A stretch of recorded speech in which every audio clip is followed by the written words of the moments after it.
ಭವ್ಯ ಅಂದು ಹೇಳ್ತಾ ಇದ್ರೆ ಅಂದ್ರೆ ಭವ್ಯ ಹನುಮಂತು ಹೊಡೆದಿದ್ದು ಅದನ್ನ ಸುದೀಪ್ ಸರು ತೀವ್ರವಾಗಿ ಖಂಡಿಸಿದ್ರು. ಈ ತರದೊಂದು ಆಗ್ಬಾರ್ದಿತ್ತು ಅಂತ.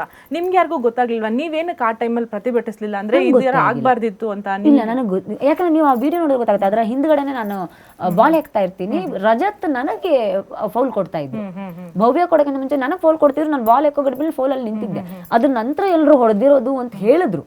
ಬಟ್ ಅದ್ ನನಗೆ ಗೊತ್ತಾಗಿರ್ಲಿಲ್ಲ. ನಾನು ಅದನ್ನ ಗಂಭೀರವಾಗಿ ತಗೊಂಡಿರ್ಲಿಲ್ಲ. ಯಾಕಂದ್ರೆ ತುಂಬಾ ದೊಡ್ಡ ಚರ್ಚೆ ಏನೂ ಆಗಿರ್ಲಿಲ್ಲ ಅಂತ ವಿಡಿಯೋ ಹಾಕಿದ್ಮೇಲೆ ನಂಗೆ ಗೊತ್ತಾಗಿದ್ದು. ರಜತ್ದು ಉಸ್ತುವಾರಲ್ಲಿ ಅಷ್ಟೆಲ್ಲ ಮಿಸ್ಟೇಕ್ಸ್ ಆಗಿದೆ ಅನ್ನೋದು ವಿಡಿಯೋ ಹಾಕಿದ್ಮೇಲೆ ನಂಗೆ ಗೊತ್ತಾಗಿದ್ದು. ಅಲ್ಲಿ ತನಕ ಗೊತ್ತಾಗಿರ್ಲಿಲ್ಲ, ನನಗೆ ಗೊತ್ತಾಗೋದಿಲ್ಲ ಸ್ವಲ್ಪ. ಭವ್ಯ ಅಂದು ಹೇಳ್ತಾ ಇದ್ರೆ ಅಂದ್ರೆ ಭವ್ಯ ಹನುಮಂತು ಹೊಡೆದಿದ್ದು ಅದನ್ನ ಸುದೀಪ್ ಸರು ತೀವ್ರವಾಗಿ ಖಂಡಿಸಿದ್ರು. ಈ ತರದೊಂದು ಆಗ್ಬಾರ್ದಿತ್ತು ಅಂತ. ನಿಮ್ಗೆ ಯಾರಿಗೂ ಗೊತ್ತಾಗ್ಲಿಲ್ವಾ? ನೀವೇನಕ್ಕೆ ಆ ಟೈಮಲ್ಲಿ ಪ್ರತಿಭಟಿಸ್ಲಿಲ್ಲ? ಅಂದ್ರೆ ಇದರ ಆಗ್ಬಾರ್ದಿತ್ತು ಅಂತ. ಇಲ್ಲ ನನಗೆ ಯಾಕಂದ್ರೆ ನೀವು ಆ ವಿಡಿಯೋ ನೋಡಿ ಗೊತ್ತಾಗುತ್ತೆ. ಅದರ ಹಿಂದ್ಗಡೆನೆ ನಾನು ಬಾಲ್ ಹಾಕ್ತಾ ಇರ್ತೀನಿ. ರಜತ್ ನನಗೆ ಫೌಲ್ ಕೊಡ್ತಾ ಇದ್ರು.